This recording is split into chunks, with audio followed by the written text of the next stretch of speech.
Hey guys, today I'm going to share with you what I learned after reading Fyodor Dostoevsky's The Brothers Karamazov. It's a thick book, so you need to invest some time in reading it, but rest assured it's a smooth read, so it flows. So you don't feel that you are reading something and it's burdening you. I decided to share the most important ideas, at least to me, to share them now through a video since it's very rich and it's impossible to do that through a text like I usually do. So now, for the introduction, to draw just a context for the story, Dostoevsky wrote this novel 1 year prior or 1 year before he died. So it was close to his deathbed. And the reason why I'm mentioning this is that he became, if you read previous novels, or previous work from Dostoevsky, you would see that he became more religious the more he got close to his deathbed. That is why I'm mentioning this, and so does other people. They get more religious the more they get close, the more they are faced with their own death. This book is twice as big as Crime and Punishment, which is an amazing book. I loved it so much. I loved it even a little better than this one. It's Vladimir Putin's #1 novel. It's the best novel for Vladimir Putin, and also you can, if you think about it and draw some connection between why Putin loves it, it's because Dostoevsky in this novel he explains, or actually throughout all his work, and especially in this novel, he explains that how the West, especially the Enlightenment era, and philosophies and the progressiveness and the individualism kind of poisoned and ruined the Russian soul. So that is why I think this is what he shares, or what Putin shares with Dostoevsky. This is for the introduction, just to draw some context around the story, and then now we move to the main characters. The story is, the plot is full of characters, but the main characters each represent a philosophy, a worldview. That's why it's important to mention each principal character. First of all, the Karamazov family is formed of the father, Fyodor Karamazov, who is a hedonist, and hedonism, put it briefly, is the pursuit of pleasure. So Fyodor would say that life is short, let's enjoy life, it's not worth it to suffer, etc., etc. The father, Fyodor, had 4 kids, 3 legitimate kids and 1 illegitimate kid. And he never raised any of those kids, so he met them later throughout his life. This is very important to mention that. After the father comes Mitya. Actually, his name is Dmitri, but in Dostoevsky's novels, he uses a lot of names, and this is one of the annoying things in the novel. But you have to keep up with the names, so it takes a couple of hundred pages to get used to all the name calling, like Mitya, Michka, Mitushka, all these kind of names. So it's fun, it's nice, you will get a hang of it, but at first it's kind of confusing. Mitya, or Dmitri, is a hedonist as well. So he is like his father. He's a womanizer. He's a drunk. He likes to spend money. All these things. He has this hedonist worldview as well. But at the same time, Dostoevsky tries to show us that even that he is this kind of hedonist, big spender, womanizer, he is still a good person. He's like good at heart, so and Christian as well. So he believes in God in a way. So this is what makes this character has some kind of an internal fight going on between him, because he wants to be a good Christian, and to be a good Christian, you cannot be a drunk, you cannot be a womanizer, you should be faithful to your woman, etc., all these things. So this is regarding the older brother, Karamazov, Mitya. Now we move to Ivan. Ivan is the middle son. He is middle brother. He is a student, he is bright, and he's portrayed by Dostoevsky to be the most intelligent of his sons. and actually the most intelligent character in this novel.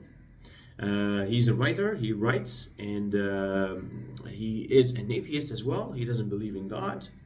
And he argues that if there's a God, why there is so much suffering in the world? And if there's a God and he's seeing all this suffering in the world, therefore God is not good. Something like that, goes something like that. And you can see that also Ivan has this internal conflict going on, and he has a lot of resentment for God and for Christianity. So he has this conflict going on in between him as well. Now let's move to the youngest brother, which is Alyosha. What's Alyosha's name? Actually, Alexei. Yeah, so Alexei, Alyosha, Alyoshka, all these kind of names. So there's many. I think Alyosha has almost 8 callings, 8 names. And the more you are an important character for Dostoevsky, the more you have names coming your way. So this is important to mention. And Alyosha, which is the youngest son, he is portrayed to be, by Dostoevsky, to be the moral compass of the story. He is training to be a priest, he is religious, he loves everyone, but he sees the suffering, but he has compassion. So he sees the suffering and has compassion. So again, I want to emphasize that he is the moral compass of the story. So a lot of stuff revolves around Alyosha. And there was a 4th illegitimate son. His name was Merdyakov. This illegitimate son, he was the least intelligent of the other sons, the other brothers. He wasn't proclaimed to be the son of Fyodor. He was we only knew that, but it wasn't legitimate. So he was easily controlled and easily influenced, and he was serving as the cook for his father, but he doesn't act as if he is his son. So he is his illegitimate son. He's easily manipulated, and he is not very bright.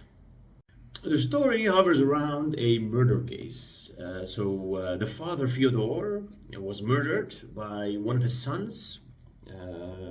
One of his sons was accused, and there's a lot of trial, and there's a lot of things going on around that story, but this is only the surface. There's so many subplots going on in this novel, and every plot has some kind of message to be delivered. And this is what I am going to attack here. First subplot is the Grand Inquisitor. The Inquisitions, to draw a historical context, the Inquisitions were done by the Catholic Church to convert, it's like an office or bureau, to convert non-Christians to Christianity. They were using force, they were ruthless, using torture, etc., all these things. So in Spain, throughout the 12th, 13th, maybe here the 15th century, there was this Inquisition going on in Spain, and the responsible for it is a high-ranking priest called the Grand Inquisitor. He hears that among the people there's a so-called Jesus Christ, someone who's proclaiming to be Jesus Christ, and he's talking about how they should, curb the brutality. They should stop using brutal methods to torture and to convert people. This is not the way things are done. This is the main idea that Dostoevsky is trying to deliver to us. Again, this is Dostoevsky's messages, not my own personal conviction or anything. The Grand Inquisitor orders the arrest of this so-called Jesus Christ and brings him to trial. And he goes around ranting for a long time, telling Jesus that, why did you come back? Why did you come here? We were doing good. We were doing better without you. You have no idea about human nature. You're too idealistic, etc., something along those lines. So what happens here, the reason why Dostoevsky is trying to tell these messages to Jesus Christ is because Dostoevsky read Darwin.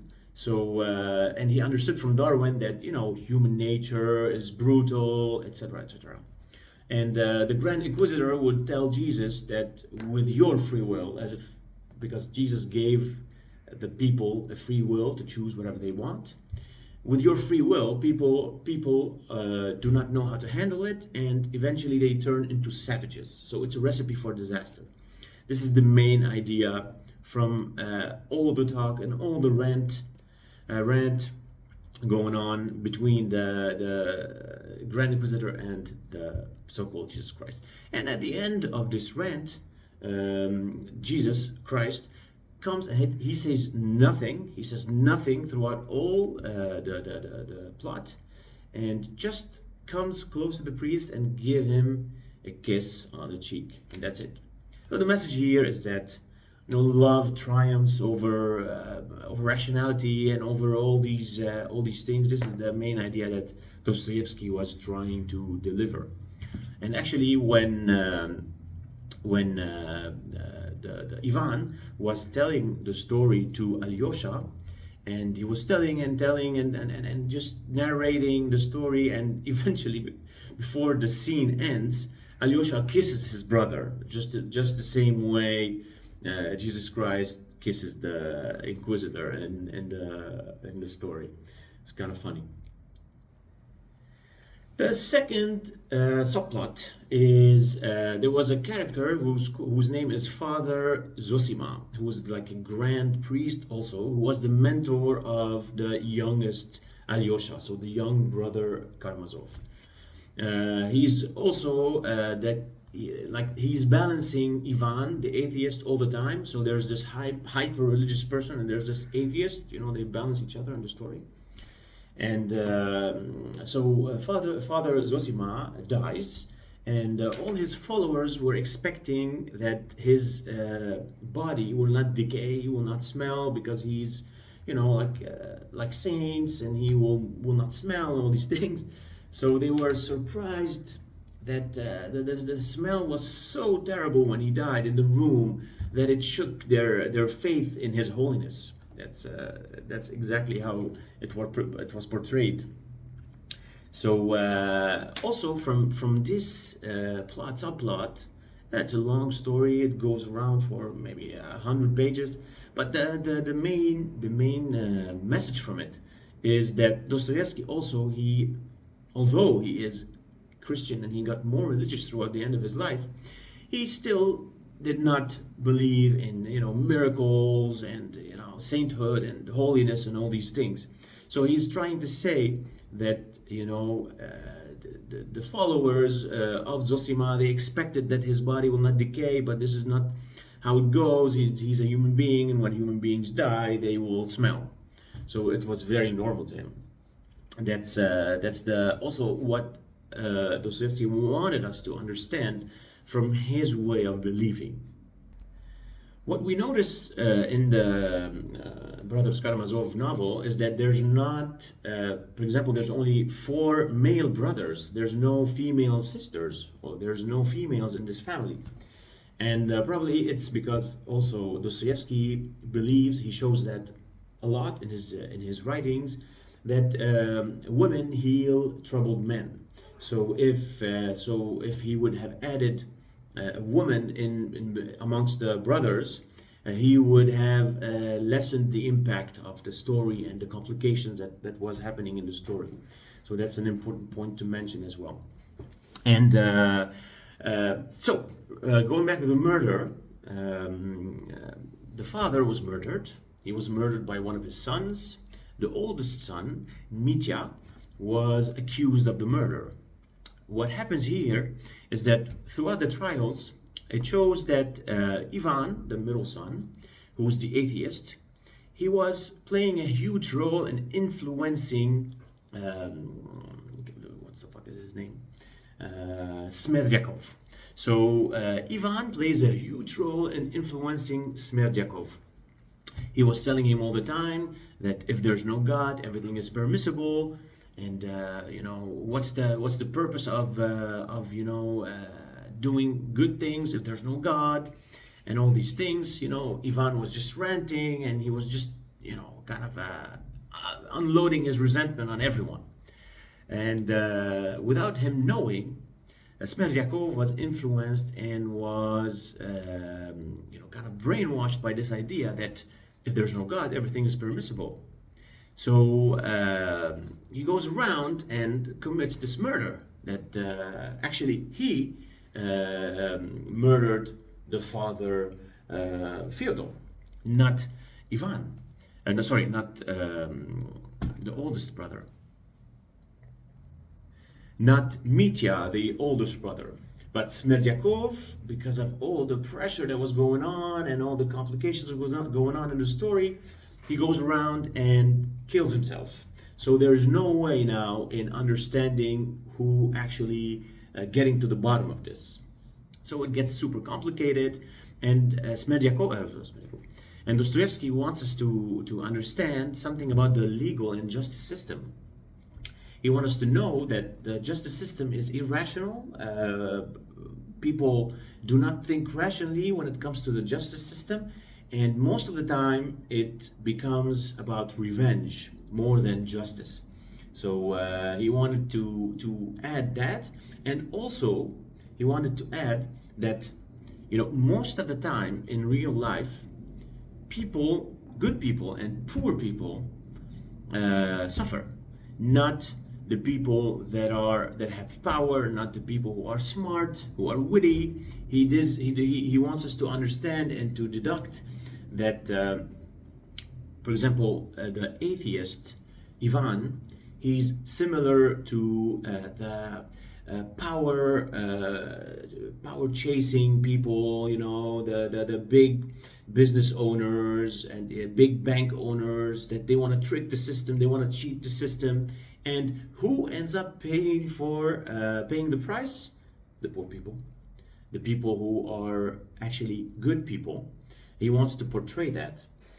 So it shows that if you are not religious, you would kind of feel it a little bit off regarding these specific points. But take it as a morality story. It's not about. Doesn't need to be exactly how things are going on, but there's a lot of things to learn from it. There's a lot of death.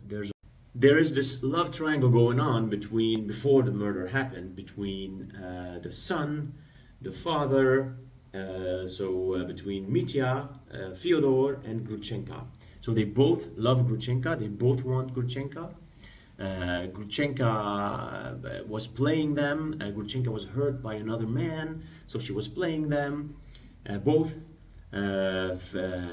Mitya has wanted to go away with her and start another life in America. So he wanted to do that. He didn't have enough money. Sorry, his father had more money, so he was afraid that eventually Grudchenka would go with his father. So this is why he was actually, thought to be the murderer. A main also message that goes along the same lines is that eventually it is better to be naive and good than smart and successful and bad. So this is what Dostoevsky ended his life thinking and believing. This was it for the analysis and everything. So for criticism, of course, but there's a lot of name calling, so it takes time to know that Alyosha is Alyoshka, Alyoshenka, etc., etc. And also there's a lot of subplots, so you need to understand that sometimes they would be talking about the murder, and for another 200 pages Dostoevsky will switch to another subplot and then comes back to the same point 200 pages ago. So this is something that maybe compressing all those stories in one novel was the reason that this thing happened. But in general, it's very smooth, very nice, very good read, and lots of messages to learn from it. Again, if you are someone who's not religious, it might be a little inflammatory to read it, and you would think that what the fuck's going on with Dostoevsky talking this way, but yeah, there's a little bit more important messages like that of higher value to the reader. That this is what I try to focus on here, and not to let my own convictions influence the way I benefit from this story. So I hope you liked it. Until next time.